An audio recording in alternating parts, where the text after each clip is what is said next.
અનુસૂચિત જાતિના ઘર વિહોણા પરિવારો માટે ડોક્ટર આંબેડકર આવાસ યોજના બની આશીર્વાદ। 100% અપંગતા ધરાવતા ટીંબાચૂડીના રાજેશભાઈ ચૌહાણને ડોક્ટર આંબેડકર આવાસ યોજનાનો મળ્યો લાભ। ક્યારેય વિચાર્યું નહોતું કે મારે પોતાના ઘરનું ઘર હશે। સરકારનો ખૂબ ખૂબ આભાર રાજેશભાઈ ચૌહાણ। રાજ્યના તમામ નાગરિકોને પ્રાથમિક સુવિધા પહોંચાડવા માટે રાજ્ય સરકાર સતત પ્રયત્નશીલ રહે છે।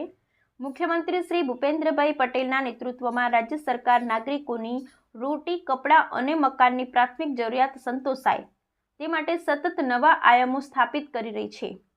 અનુસૂચિત જાતિમાં સમાવિષ્ટ કુટુંબ કે જેઓ પાસે રહેવા લાયક ઘર, મકાન ન હોય, જર્જરિત મકાન ધરાવતા હોય, પોતાનો ખુલ્લો પ્લોટ હોય તેવા કુટુંબો માટે સરકાર શ્રી દ્વારા ડોક્ટર આંબેડકર આવાસ યોજના શરૂ કરવામાં આવી છે, જેનો લાભ રાજ્યના અંતરિયાળ અને છેવાડાના નાગરિકો સુધી પહોંચી રહ્યો છે। બનાસકાંઠા જિલ્લાના અનેક નાગરિકોને આ યોજનાનો લાભ મળતા લોકોનું ઘરનું ઘર હોવાનું સપનું સાકાર થયું છે। ગરીબ અને મજૂરી કરી પેટીયું રળતા પરિવારો પોતાના ઘરનું ઘર હોવાનું સપનું જોતા હોય છે, પણ આર્થિક તંગીને કારણે આ સપનું પૂરું કરી શકતા નથી। રાજ્ય સરકારે આવા ઘર વિહોણા પરિવારની વહારે આવી તેમનું સપનું સાકાર કરવામાં મદદરૂપ બની લાખો પરિવારને આજે ઘરનું ઘર આપ્યું છે। વડગામ તાલુકાના ટીંબાચૂડી ગામના રાજેશભાઈ સવાભાઈ ચૌહાણને પણ ડોક્ટર આંબેડકર આવાસ યોજનાનો લાભ મળ્યો છે। રાજેશભાઈ ચૌહાણ 100% શારીરિક અપંગતા ધરાવે છે। તેમની પત્ની મજૂરી કરી કુટુંબનું ગુજરાન ચલાવે છે।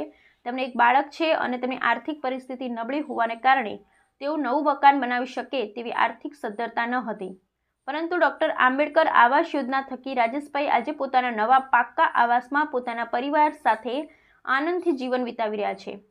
તેમણે ક્યારેય વિચાર્યું ન હતું કે તમને પણ પાક્કું મકાન હશે, પણ રાજ્ય સરકારની આ આવાસ યોજના એમના માટે આશીર્વાદરૂપ બની અને તેમને પોતાનું સપનાનું ઘર મળ્યું એ બદલ તેઓએ સરકારનો ખૂબ ખૂબ આભાર વ્યક્ત કર્યો છે।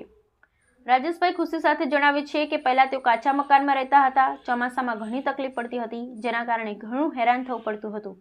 ગામના સરપંચ અને તલાટીએ ગામ સભામાં મકાન બાંધકામની રજા ચિઠ્ઠી તથા ઠરાવ કરી આપ્યો અને આ યોજનામાં અમોને મકાન બનાવવા માટે તાલુકા પંચાયત વડગામ ખાતે સમાજ કલ્યાણ નિરીક્ષક દ્વારા ડોક્ટર આંબેડકર આવાસ યોજનાની સમજ આપવામાં આવી હતી। ત્યારબાદ જરૂરી કાગળો સાથે અમે ઓનલાઈન અરજી કરી જિલ્લા સમાજ કલ્યાણ અધિકારીની કચેરી જિલ્લા પંચાયત બનાસકાંઠા દ્વારા સરકારશ્રીની આ યોજનાના સહાયના પ્રથમ હપ્તાની રકમ 40,000 તારીખ 11/7/2023, બીજા હપ્તાની રકમ 60,000 તારીખ 8/11/2023 અને ત્રીજા હપ્તાની રકમ 20,000 તારીખ 16/7/2024 રોજ મંજૂર થયેલ। આમ કુલ 1,20,000ની મકાન સહાય મળેલ અને અમારી બચતનો ઉપયોગ કરી જે અંતર્ગત અમે મકાન બનાવેલ છે અને હાલમાં સારી રીતે જિંદગી ગુજારી શકીએ છીએ। ડોક્ટર આંબેડકર આવાસ યોજના અંતર્ગત અમોને ઘરનું ઘર મળેલ છે। આ યોજના અમારા માટે આશીર્વાદ રૂપ નીવડેલ છે, જેથી અમો સરકારશ્રીનો ખૂબ ખૂબ આભાર માનીએ છીએ।